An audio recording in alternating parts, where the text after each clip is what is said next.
Last year, I know, was one of the lowest enrollment rates for the state police, recruitment wise, and coming from Sussex County, and the colonel's probably sick of me. I'm probably not tired here. I mean, the regard we have for the state police and protected our families and our businesses. I mean, they're up here. I mean, I love all law enforcement. Growing up with the state police, and so many people when I was in school and in the community wanted to grow up and be state troopers, and it was the job, or any law enforcement job for quite.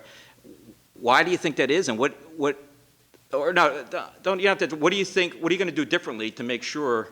And I am happy that the governor has announced a second class. I mean, I think through retirements, I hope it gets us ahead, but it'll probably be mostly attrition. But that was a shocker, I think, to all the people who followed the state police classes, that it was such a small pool of applicants. Yeah. So what are you going to do this year or with the colonel to solve that problem, especially with two classes coming up?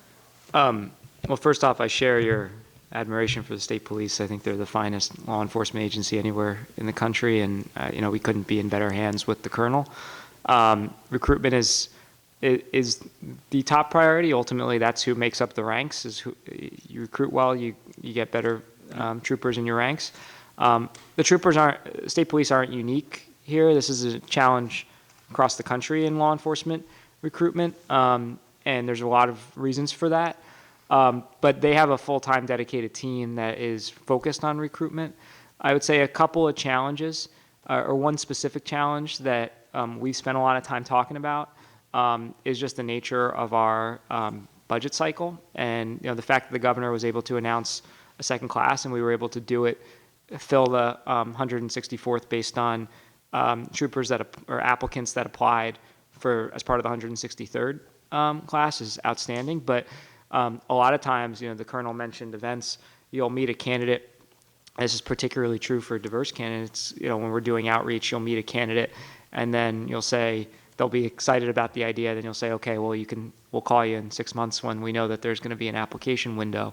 So maybe something that we'd want to work on about how we can fix that problem to the extent we're constitutionally able to. But I think that is a real constraint, because we can't, if we don't have an open class, we're not signing people up right at the point of attack. We're sort of hoping that they come back. Obviously, we have rigorous standards. We see, how Assemblymen, how people don't make it through, whether it be for the physical test or other fitness for duty issues, or some people just don't make it. But that's for good reason. We have an extraordinary economy. But certainly getting more people in the pipeline is a priority.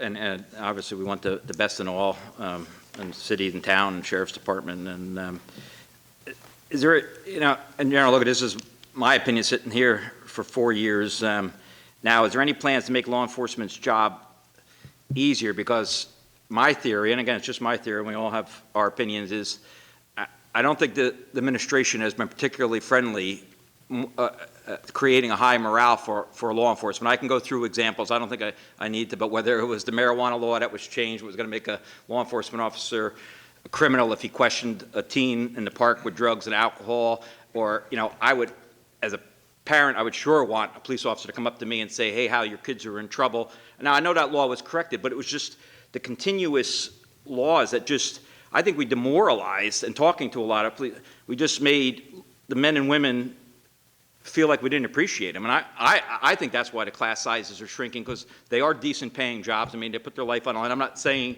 but I think, this administration has not been overly friendly. And I was just wondering if you have any ideas to make the life of a police officer easy, like the presumption on a lot of bills, and I'd be happy to go through the bills if you want, because I got them in memory because I'm still so angry from them. But the presumption, a lot of them, is that the police officer was guilty. I mean, he and she, is there bad police officers? Of course there is. There's bad everybody in life, right? We all know that, no matter what occupation. But in general, I feel good when I see a police officer. I feel good when I see a police officer in the park.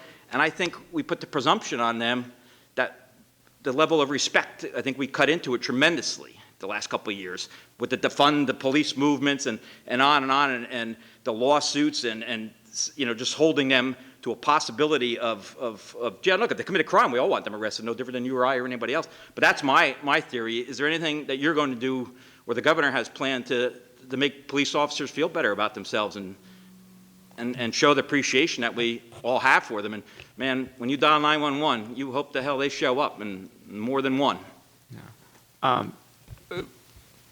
Law enforcement officers, police officers, and everyone else in law enforcement have extraordinarily challenging jobs. Yeah. They've never had more challenging jobs than they do right now. Both, we're seeing, as I mentioned, we have a rise in crime, and as you mentioned, there's never been more scrutiny on folks who show up every day and keep us safe.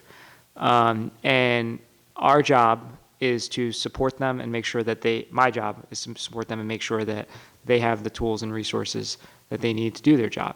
And there are also times when my job requires us to hold them accountable. And that's important because we need, as I said earlier, we need people to know that when they call 911, that the person showing up has their back. And I believe that.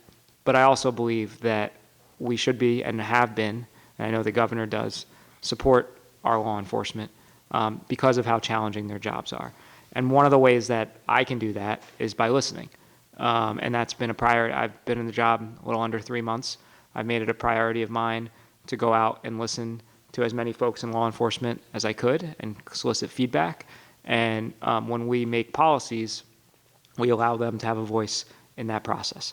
And so one example was last week we updated our police pursuit policy, which was based on overwhelming feedback I received from the law enforcement community. I convened a meeting just under 2 weeks ago with all 21 counties, both the prosecutors were present as well as chiefs from each county.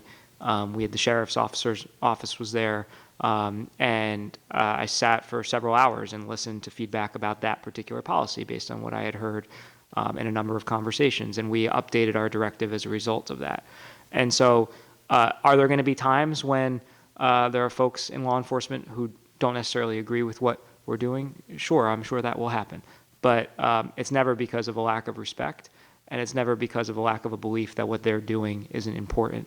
And so what I will commit to is just making sure that we continue to listen, that we lift up their work because they are doing extraordinary work, and that we do provide them the tools and resources I mentioned arrive together. We've asked law enforcement to be addiction counselors. We've asked them to be mental health professionals.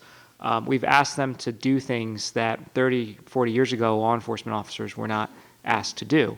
And so as a recognition of that, we're now committed to providing new models for how we deliver those services, putting some of our resources to bear to bring mental health professionals in line with law enforcement so that they have somebody with them who can help deliver those services, and they're not asked to do things on top of the already challenging responsibilities that they have that they really aren't best equipped to do. So I think we have demonstrated tremendous support for our law enforcement officers. We will continue to, and like I said, I'll continue to listen to them. General, one example, and I think it's still probably a place, was where local police or state police, which still blows my mind to this day, and I think it's still in fact that they can't cooperate or assist a federal agent or allow them access to their offices or their equipment. And I'm not a law enforcement guy, but I thought they always, guy and gal, have each other's back. And it's kind of a rhetorical question. That's the kind of stuff I think that's sent messages to certain law enforcement people that the governor and administration doesn't have his back.